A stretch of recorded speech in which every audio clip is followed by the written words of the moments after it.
This is my regular class, Monday, September 20th. We're in my new room, which is why it looks like a prison. More than it normally looks like a prison. Because we have a bunch of white walls and a hard floor and no windows. So, and a bunch of depressed people. So yeah, it's pretty much like a prison in here. But at least it's got nice lights, so that's something. Let's see, I'm torturing kids. Oh, those of you who are currently standing, as long as IXL is turned in tomorrow, you get to be in your seat tomorrow. If it's not turned in tomorrow, then we get to keep going. The good news is, if like these kids are done, then we have chairs that open up, so things could be better for you. E-learning. If you are unaware and no one has told you yet, this Friday you are not coming into school. It is an e-learning day, which means you get to stay home. Teachers get to go to meetings all day. Which also means there's no Zoom or anything like that. It's just going to be a straight-up learning thing. The bad news is we've been instructed that every teacher is to give about a half hour of homework for that day. And it has to be due by 4 o'clock that day. Because the idea is you're supposed to spend the day doing schoolwork like a normal school day. Before you freak out-ish, how many class periods do you have? 7. So 7 times 30 minutes, you know how many hours that is? 3 hours and a half. Nicely done, Tristan. 3.5 hours. So in theory, you're going to have about 3.5 hours of work on Friday. So as long as you don't sleep until 2 in the afternoon, it's better than like the 8 hours you normally spend in school. Plus, some teachers may give it to you on Thursday, the day before, because we know that you'd rather stay up late rather than doing it on Friday. And I'll tell you now, for mine, it's going to be another quiz. It's just going to be a shorter quiz than the one last week. And to try and help you do better on it, I'm going to walk you through last Friday's quiz to help raise your grades. Bad news and good news for last Friday. Last Friday's quizzes were atrocious. The average grade was like a C-, D+. The good news is it wasn't because you were dumb. It wasn't because you didn't know the material, and it wasn't because you didn't understand it. The low grades, almost every single one of them from talking to my earlier classes was, y'all just didn't read the questions. You guys just got to each question and just went, eeny, meeny, this one, eeny, meeny, this one, as opposed to not understanding it. Because going over it, the most common thing I've heard from kids is, oh, yeah, I didn't read that. Oh, yeah, I should have read that. Oh, well, that was easy. Yeah, they weren't real tough questions. It's just because I know, because I've been beating you for the last several weeks, and this information's in your brain. The only thing it came down to was, did you read the story ahead of time? And I know you guys read the story ahead of time because I read it to you. And if you didn't, then you could have just gone back and watched it. But the one coming up this Friday is another story.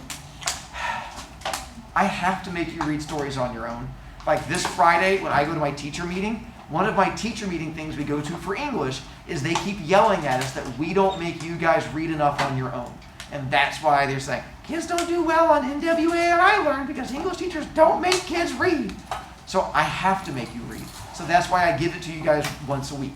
So at the very end, something like that. The good news is, I found a story this week about a girl who gets in a fight and beats the crap out of a kid. Yes, sir. And so I tried to find a fairly fun story. It's only like a half a page like that, about a girl who gets in a fight and beats a kid up. So I tried to find something interesting.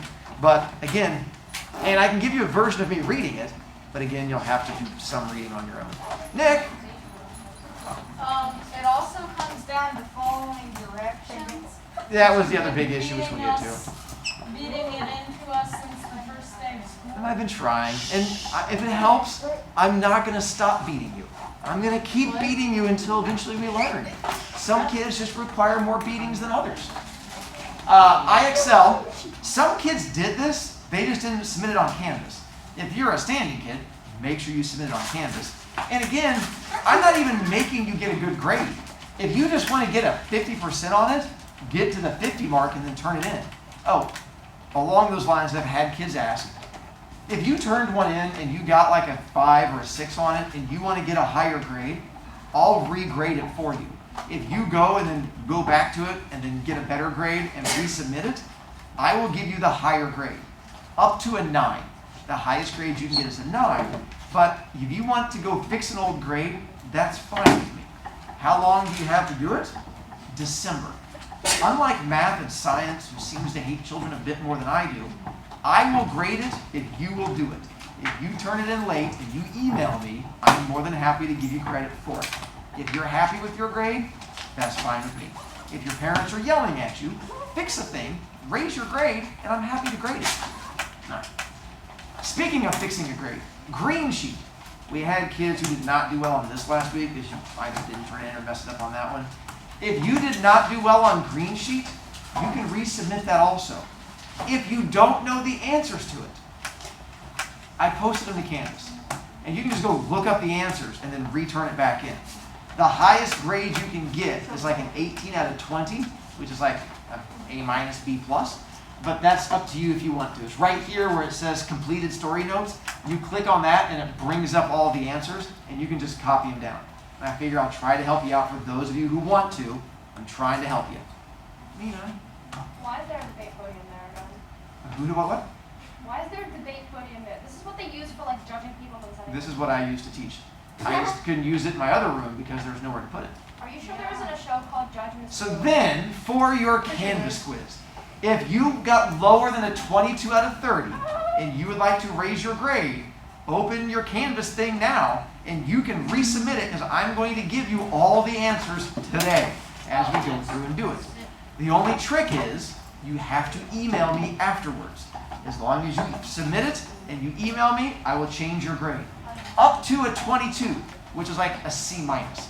But consider the fact that like half the class got a D and an F on it, a C minus is better than a D or an F. That's also why on Canvas it tells you that you have 3 attempts to take it. The idea being is that if you use your first 2 attempts, you should have a third one right now that you can use to try and fix it. And then as we go through, the reason I'm going over the quiz is to get you guys to do better on it so you guys can look at it and go, oh yeah, I knew that answer. Oh yeah, I knew that answer. And you guys realize you're smart, you just didn't take your time on the quiz. So that's why I'm going to go back over it with you to try and help. So I'm leaving it on this for a moment. For those of you guys who want to bring up quizzy thing, that's fine. If you want to submit it later, that's also fine. You can watch the video if you want to. I'm okay with that. That's why I'm recording the video. Hi, video. You're welcome to do it from there and just make sure you submit it to me and we're good to go on that one. All right, so I can move on from there. One of the things I like about Canvas is it'll tell me how many kids got each question correct, and it gives me a percentage for each one. At the end of this, I'm going to see if you guys can figure out which question we did really well on. There's one question almost every kid got correct, like across all of my classes. And then there's like 4 questions kids bombed. We have 2 questions almost every kid missed. And then when we go over it in class, you're all going to go, that was a really easy question.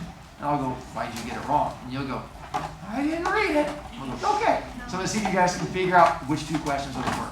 And there's 2 other questions that kids also struggle on. So as we go through, I'm just going to see if you can figure out the easy questions and the tough questions. How many kids picked the Among Us answers? Not as many. I had some, not a ton. I mean, they pretty much from here for the rest of the year, every quiz, I entertain myself with random things. They're not always Among Us. It just depends on what's on my mind at the time. And on this one, I've been thinking about Among Us and it entertained me, so I did Among Us questions. Other times it might be about bunny monsters, or it might be about, I don't know, tickle monkeys, or who knows what. I'll come up with some random thing to put in there that just entertains my brain. Brandon? The kids that choose those are the ones that just weird. I mean, a lot of times it's because kids have no idea, and they're like, well, that one made me giggle. Okay, and they'll just choose that question. And I figure if you're struggling on a quiz and I can make you smile for a moment, it's a small win. I had a teacher that did to me when I was a kid. I had a teacher that put like fun questions on there, and I'd be like, yeah, why not? I'd choose that one too. All right, let's do the actual learning stuff. Oh no. All right, number 1. Let's see, back. On the external conflict, it's a battle in the story. That whole story we did with the fun they had, who are the 2 main characters that argue and fight the whole story? Tommy and Margie. So in the story, what is our main external conflict? They're the 2 that fight the whole time. Tommy and Margie are busy arguing and fighting the whole story. If you go through, so my goal as I go through to explain this is why they got the answers they did. Like Margie versus her mom. She argues with her mom for like 1 paragraph at the end, so it's not the whole story. Margie can't fight with her computer teacher. It's a computer. Tommy doesn't fight the book. He just finds the book. And then that was just entertaining. So this one just came down to, do you understand what external conflict is? And then, did you read the story? Because it should have just been those two fighting each other. 2. Which of these is the best theme? What's the definition of theme? Loser. What you learn in the story. This one can be a little bit tougher depending on if you understood the story. But the whole thing comes to the very end of it when she says that the kids must have really loved it back then, about the idea of being in a room with an actual human that was talking to you and how much better that would be than being on e-learning nonstop, which apparently is the same way many of you guys felt. Which one of those themes goes to that idea? You should enjoy the life you have. Yeah, because a lot of times kids would be happy to live in the future and not have a teacher yelling at them, and those kids would be much happier being here around other humans. So no matter, as a kid, realize all life sucks. So just be happy with the life that you have. Mr. Brovicast, that's depressing. So is life. So, What makes the school? it's been a long day. It's a Monday. All right. For this one, for the plot, one of these is not plot at all. One of these is a character description. Which one of them is a character description? Yeah. This one is a character description. It's not a plot. Margie's mom tells her to go to school. Turns out, yeah, that's going to be plot. Margie discovers that teachers, yep, that's a plot. Tommy finds an old book, that's a plot. Margie goes into her house, that's a plot. Tommy's a young boy, nope, that's character. So my goal on this was just, can you tell the difference between a plot and a character? The most elite, which character is least important? One of these characters isn't in the story. Who are the two main characters? So you know they're in the story. Only one mom is in the story, which is Margie's mom. At the very end when she yells at him to go to school. So the only one that's not in the story, Tommy's mom. She doesn't even exist. See? Makes sense. She yelled at him to go to school. Margie's mom yells at her to go to school. And I think that Margie's mom says Tommy needs to go home so he can go to school. But I don't think Tommy's mom actually does anything in there. He doesn't have one. He might not even have one. That poor kid, that's why he cries. Not bad. 5. Oh, so in the story, what is the book about? A man teacher. Man teacher from back in the day. What kind of teacher does Margie have? A computer. So, A woman. there you go. A woman teacher. A computer. So there we're down Woman one. assistant. Women and computers are different things. Woman computer. It's going to make your dating life much easier someday. So we have, which one of these is Margie's? Margie's teacher is not a human, it's a computer. It's Even serious. if you weren't sure, looking at the other ones, the book talks about a man teacher and Margie's teacher is her mom. Her mom was not her teacher. Her mom says go to school and then leaves her alone. Her computer teacher is in a room, but in the book they use iPads. They don't even talk about iPads in there, so that doesn't pop up. Her teacher is an old man. Her teacher's not an old man. There's a guy who comes to fix it, but that's it. So of the ones on there, the other ones, if you read the story, shouldn't even make sense. On this one, what are the two parts of setting? When? When and where. The number one wrong answer I got for this one was attic, or street, or house. What was I asking for? When? Not where. When? So this came down to how many kids just didn't read the question. Because in the story, when does it take place? 21:57. Yeah. Again, this comes down to, you guys know the answer. I took either, you could have just written future and I was happy. Or 21:57. But a lot of the kids just wrote down where it takes place. That's not the answer I'm going That's what for. I did. It's not just you. There was a lot of kids who just looked at the word setting and then just went from there. You gotta read words. I like that the words you highlighted. I It was in all caps. I did highlight it. Put it in capital letters. One word. For the fun they had, between first and third, is there a main character talking to us or is it a narrator? Narrator. Agreed. Narrator. Yes, sir. What character is at the very beginning of the story? Tommy. It follows Margie. Oh, yeah. Now, if you look at the very first sentence, it says diary entry for Margie. Do you guys know what a diary is? Yeah. Diary of a wimpy kid. It's where you're writing like your own journal. If you're writing your own journal, who has to be in the story the whole time? The person writing the journal. Who's writing the journal? So who's going to be about? So the whole thing's about Margie. She's in every scene. So this one again came down to just the point of view. Did you pay attention to the question? It goes on there. It follows both Tommy and Margie, and neither has a scene by themselves. It opens with Margie by herself, and it closes with Margie by herself. Second person, seriously, that says imposter. First person, Margie telling us the story direct. She never tells us anything. And then Tommy's not in every scene because he's gone at the end. So basically, it just came down to this one and that one, and just knowing the difference between first and third person. Internal conflicts. What's the definition of internal conflict? If only you had a green sheet. Decision in the story. You get to cheat off your own green sheet. So this came down to decisions. Teacher. What kind of teacher does Margie have? A computer. Computer can't make a decision, so nothing there. Does her mom ever take away her pencils? No. Are there pencils in the story? No. So it can't be that one. It's not going to be the imposter. Does Margie read the book? Yeah. So it could be that one. Does Tommy ever throw the book away? No. So the only one that even comes close is there. And to be honest, not to go back and pick on Mason, but he brought up a good point, which is for a lot of kids, I think it just came down to laziness. It was for a lot of these you're like, what? The answer's on my green sheet. Where is it? Underneath that book. Yeah, I'll just guess. And I'm like, I give you the chance to cheat off yourself, and you're like, yeah, laziness. And so at some point I figure, just lift up the book and look at the paper. But I don't know. You guys have to make your own decisions. This one, number 9, I think was the toughest question on there. If you got number 9 right, go you. I think this was a tougher one to do. This one is not a thing I covered. This was all you having to understand a thing and make a decision on your own. Because this came down to understanding the story and knowing what the main idea would be. If we're trying to say kids may not want to have robots as their teachers, and then reading the story, one of these lines goes to the idea that kids would not want to have robots as teachers. Which line would say that? Kids must have loved it in the old days. The idea that back in the one time, kids would have enjoyed that as opposed to having robots as teachers. This one, if you got it right, go you. I think this was a legit question that required you to have to use your own brain. If you missed this one, no shame. It was probably a tough question. Okay. On this next one.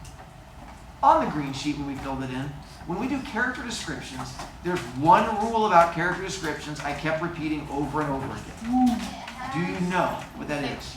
Don't say it. It can't fit any other character. Cannot fit any other character. Whatever description you use can only work for that one character. This was my test to see if you paid attention to that. Because on here, of these character descriptions, one of them could work for multiple characters. Okay, at the bottom, King discovers his daughter loves a scrubby boy. Does anyone else in that story have a daughter? No. So it can't be that one, so we're fine. Princess discovers the secrets. Does anyone else discover secrets in that story? No. All right, so it can't be that one. Genie, old angry in that story, is anyone else a magical being? No. Me. So it's not going to work there. Gardener's son. Does anyone else love the girl? Yes. The king. Oh, the king loves the girl. So in that case, that would work for more than one character. That's the one that does not work. The fisherman, old religious man goes, so that one, there's no one else in that story. That's an old religious dude.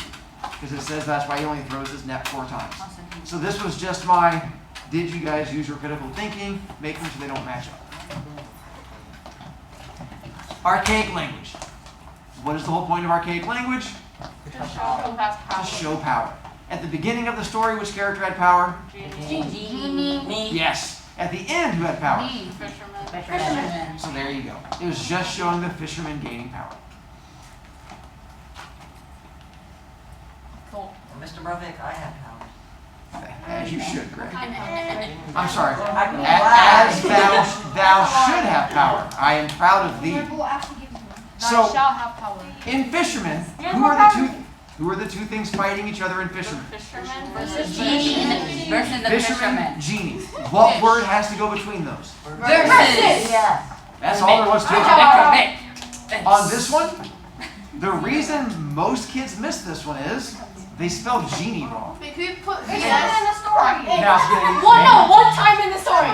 they spelled genie G-E-N-I-E. G-E-N-I-I is plural, multiple genies. The fisherman never fights multiple genies. He fights one genie. So that was, and I took versus or VS or VS period, and you could have done it in either order. It's just for the most part it came down to the spelling of genie. As I was going through there, I'm just like, it's on the paper in front of you.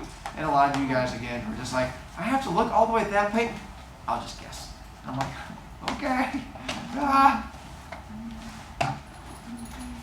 This one, the last paragraph of The Lady and the Tiger, it switches point of view. And it starts saying you. What would you do if you were in this position and you had to make a choice? What point of view is where it says you? Second. There you go. That just came down to, this one again, the biggest issue was kids refused to go back and look at the story. They'd be like, what? Get out of the story and look? Guess. I'm like, you know the answer. It's just a matter of whether you guys are going to go back and look at it. Ooh. On this one, Story Mountain, the 5 parts of Story Mountain. What's the beginning boring part? Exposition, rising action, climax, falling action. No, that's all 5 parts. What's the beginning part? Exposition. And then it gets exciting. Rising action. And then it gets really exciting. Climax. Not as exciting. Falling action. Boring. Resolution. All right. Resolution. So here's the thing. You guys know all 5 parts. I have full faith in that. So I described one of the 5 parts, where it says, the ancient genie declares he's going to kill the fisherman, and the old man can choose his type of death. I tried to find an exciting part of the story. The idea being, only 2 parts of the mountain have excitement. What 2 parts have excitement? Rising action. So that's it. So my goal was, I tried to give you easy by finding an exciting part of the story. So it's either rising action or climax. Those are the only 2 parts with anything exciting in there. Why can it not be rising action? Because it's not on there. I didn't even give it to you as an option. So what's left? Climax. There you go. So again, I tried to make it easy by being like, it's only going to be one of these 2 things, and I got rid of one of them, so you have like 1 or 1. And then the last one? Boring beginning stuff. I'm telling you the characters and where it takes place at the very start. The answer is? Exposition.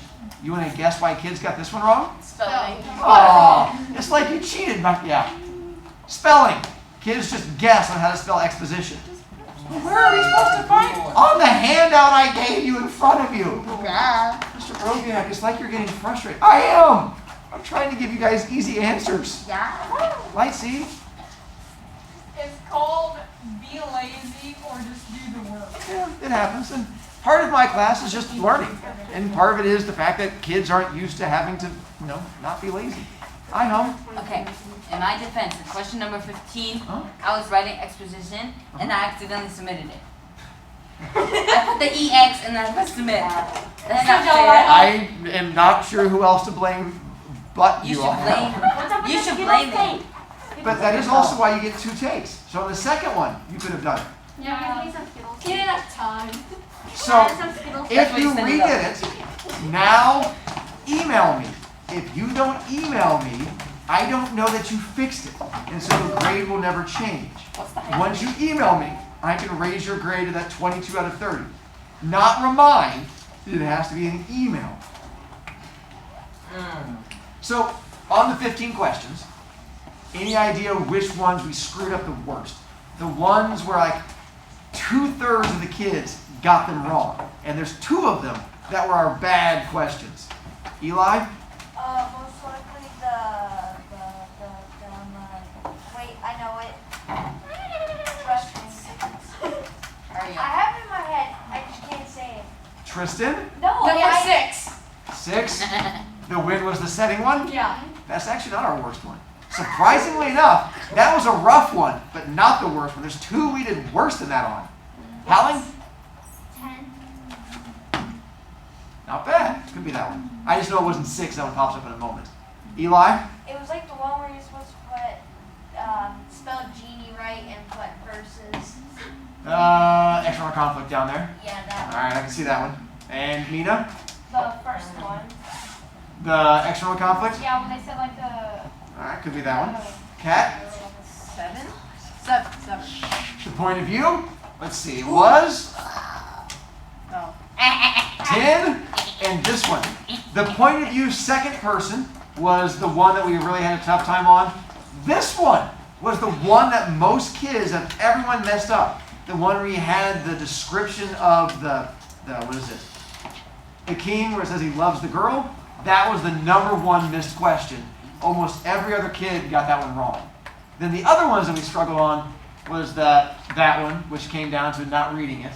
That one, the external. I still don't understand how half the kids missed this one.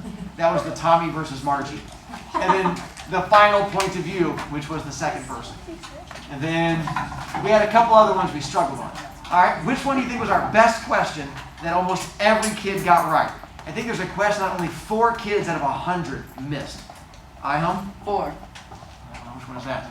The least important character? Not bad. Is that the one you were going to say also? What? Yeah. It's probably because that was the one that most kids got right. That was the one that kids did really well on. Then the rest of the questions through there, you guys are like in the 70s to 80s. When we have a quiz coming up this Friday, my question the thing I'll keep trying to tell you guys is, take your time, read the questions, you guys will do fine on it.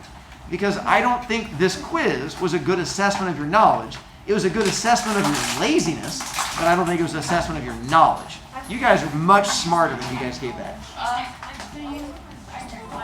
Speaking of which, real quick, now that we have finished the fun they had, I'm going to see if you can figure out the exposition, rising action, climax, falling action from there. I know. Yep, hand sanitizer. I try to rub it off. It's over there. Next to that big white little bottle, there's hand sanitizer. So, I'm going to see if you can figure out which one of these is exposition. I'll point to the 5 of them, pick the exposition-y one. Not yet. Let me get them all first. We have Margie discovers that teachers used to be real humans. Margie believes human teachers are way better than computers. Tommy shows Margie a book he found in his attic. Margie comes inside to school, which is just a computer.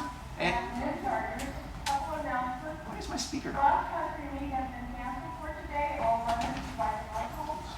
That course sucks.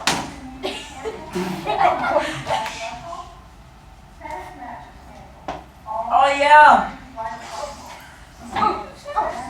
No, my mother does. I'm gonna go.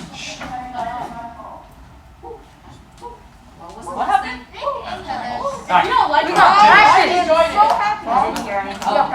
So you have Margie comes inside to school, which is just a computer. And Margie and Tommy talk about the book at school. Too loud. Figure out which one you think is boring beginning stuff. Ready? No. Mr. Brovicast. This one? Tommy, no. This one? No. This one? That one right there. Hang on. This No, one? that one. Here. Alright, what comes after exposition? No. Rising action. Alright. Find the one you think is rising action. No. None of them. This one? No. This one? No. This one? This one? That Alright, I'll agree on that one. After rising action is? No. Climax. You only have 1 and 3. Huh? Yeah. Huh? So then, let's see. No. I would say that's going to be your given. There's not a whole lot of excitement in the story, so that's probably about as close as we can get. Then, what is the last thing that happens in the story? What does she say? No. I love you. Oh wait, no. Computer teacher. The whole thing about kids and computer teachers. These last 2 are so close to each other because the story doesn't have a lot going on. I went for this as falling action, and then her figuring out that thing at the very end. Home children, that's all we have.